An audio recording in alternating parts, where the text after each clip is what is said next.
So let me see how to compute the tax payable by Mr. Madhu. Mr. Madhuവിൻ്റെ total income നമുക്ക് കിട്ടിയത് 5 lakh gross total income കിട്ടിയത് 5,15,000 ആയിരുന്നു. Okay, so 5,15,000 total ഇൻകത്തിൽ എങ്ങനെയാണ് tax calculate ചെയ്യുന്നത്? Okay, so tax calculate ചെയ്യുമ്പോൾ നമ്മൾ ശ്രദ്ധിക്കേണ്ടത് ചില ഇൻകംസിന് സ്പെഷ്യൽ റേറ്റിലാണ് ടാക്സ് പേ ചെയ്യുന്നത്. Okay, for example tax at special rates എന്ന് പറയുന്നത് വിന്നിങ്സ് ഫ്രം ലോട്ടറി അടിച്ചാൽ അതിൽ നമ്മൾ സാധാരണ ടാക്സ് സ്ലാബിലല്ല ഇൻക്ലൂഡ് ചെയ്തിട്ട് ടാക്സ് പേ ചെയ്യുന്നത്. It is extra. എത്രയാണോ ലോട്ടറി അടിച്ചത് അങ്ങനെ കിട്ടിയ ഗെയിംസ് കളിച്ച് കിട്ടുന്ന വിന്നിങ്സ് അതിന് 30% ആണ് ടാക്സ് എന്ന് പറയുന്നത്. ഓക്കെ, സോ 30% ടാക്സ് കാൽക്കുലേറ്റ് ചെയ്യുന്നു. വിന്നിങ്സ് ഫ്രം ലോട്ടറി എത്രയാണ് കൊടുത്തിരിക്കുന്നത്? 2,10,000 ആണ്. സോ 2,10,000 വിന്നിങ്സ് ഫ്രം ലോട്ടറി വിന്നിങ്സും വിന്നിങ്സ് ഫ്രം ക്രോസ് വേർഡ് പസേഴ്സും രണ്ടിലും കൂടെ 2,10,000 ഉണ്ട്.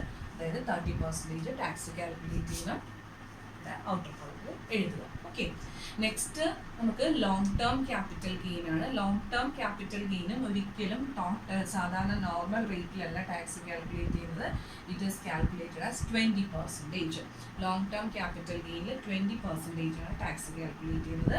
സോ 50,000 20% എത്ര വരും നിങ്ങൾ കാൽക്കുലേറ്റ് ചെയ്ത് എഴുതുക. ഓക്കെ, സോ ഈ 5,15,000 നമ്മൾ 2,10,000 30%, 50,000 20% ടാക്സ് പേ ചെയ്തു. ഓക്കെ, അതായത് ഇനി 2,60,000 നമ്മൾ ഓൾറെഡി വേറെ സ്പെഷ്യൽ റേറ്റിൽ ടാക്സ് പേ ചെയ്തു. സോ 5,15,000 ഇനി എത്ര ബാക്കിയുണ്ട്? ദാറ്റ് ഈസ് 5,15,000 2,10,000 50,000 മൈനസ് ചെയ്ത് കഴിയുമ്പോൾ നമുക്ക് 2,55,000 ഉണ്ട്. അപ്പോൾ അതിൽ എങ്ങനെയാണ് നോർമൽ റേറ്റിൽ, നോർമൽ ടാക്സ് സ്ലാബില്ലേ, ടാക്സ് സ്ലാബ് റേറ്റ്, ആ സ്ലാബ് റേറ്റിലാണ് ടാക്സ് പേ ചെയ്യുന്നത്. ഓക്കെ, സോ ഇവിടെ നമുക്ക് 2,55,000 ഉണ്ട്. ഇനി ബാക്കിയുള്ള നോർമൽ റേറ്റിൽ ടാക്സ് ചെയ്യേണ്ട ഇൻകം. അപ്പോൾ അതിന് എങ്ങനെ ടാക്സ് കാൽക്കുലേറ്റ് ചെയ്യുന്നത്? അപ് ടു 2,50,000 എന്താ? ഇറ്റ് ഈസ് നിൽ അല്ലേ, no taxes payable. And balance ഇനി 2,50,000 to 5 lakh ഇനി എത്രയുണ്ട്? 2,50,000 കൂടുതൽ ഇനി എത്രയുണ്ട്? ഓൺ 5,000 ഓൺ ₹5,000 എത്രയാ? 5% ടാക്സ് അല്ലേ, 5% ടാക്സ്, ദാറ്റ് ഈസ് ₹250 വരും. 250. ഓക്കെ, സോ ഇത്രയും കാൽക്കുലേറ്റ് ചെയ്ത് എഴുതുക. So you will get the answer 73,250 as the gross tax payable. Gross tax. ഈ ഗ്രോസ് ടാക്സിൽ നിന്ന് എന്തൊക്കെ ലെസ് ചെയ്യണം? ഗ്രോസ് ടാക്സിൽ നിന്ന് അഡ്വാൻസ് ടാക്സ് ഉണ്ടെങ്കിൽ അത് ലെസ് ചെയ്യുക. അതൊന്നും ഇവിടെ നമുക്ക് തന്നിട്ടില്ല ക്വസ്റ്റ്യനിൽ. ഇപ്പം നമ്മളിനി ഗ്രോസ് ടാക്സിൽ ചെയ്യേണ്ടത് add surcharge, add education cess ആണ്. Okay, add surcharge. Surcharge add ചെയ്യുന്നത് എപ്പോഴായിരിക്കും? ഇത് total income is greater than 50 lakhs. 50 lakhിൽ കൂടുമ്പോൾ 50 lakhിന് പിന്നെ 1 crore ഇടയ്ക്ക് അങ്ങനെ ഓരോ സ്ലാബുകളുണ്ട്. അപ്പോൾ ഇവിടെ ടോട്ടൽ ഇൻകം 50 lakhിൽ കൂടുതലാണെങ്കിൽ മാത്രമേ എന്തുള്ളൂ? സർചാർജ് ഉള്ളൂ. സോ ഹിയർ ടോട്ടൽ ഇൻകം എത്രയാ? 5,15,000 അല്ലേ. സോ എന്താ? സർചാർജ് നില്ലാണ്.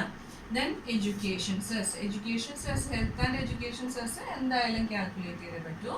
ആൻഡ് 73,250 എത്ര ശതമാനമാണ്? It is 4%.